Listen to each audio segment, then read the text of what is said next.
very wealthy people, the kind of people who run foundations with names, have planned, as have their antecedents for a couple of generations, to take over the world, to remove the freedoms of ordinary people like us that they regard as useless eaters. They don't want us around anymore.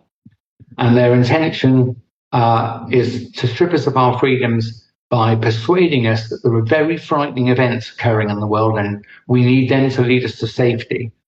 There are documents you can find from a group called the Club of Rome, who in the late 1960s were commissioned by some of these people who run nameless global foundations that have hundreds of billions of pounds of worth. They were asked to come up with scenarios that would produce challenges to countries that couldn't be solved by countries on their own. So they would have to look outwards and upwards to supranational solutions. Now, guess what? The two things they came up with: pandemics of infectious diseases, which I know as an immunologist are not possible and have never happened.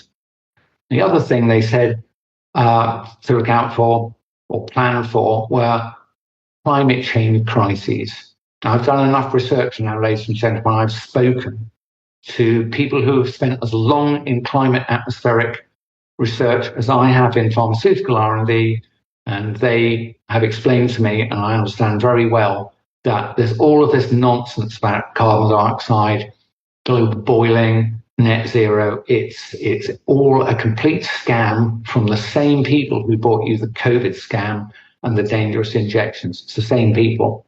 They want one world government. They want to deprive you of your liberty.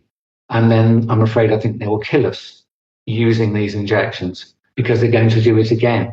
All over the world, factories to make mRNA-based materials are being thrown up. Billions of doses are being made. And if we let them, they will sicken in our arms and people will sicken and die.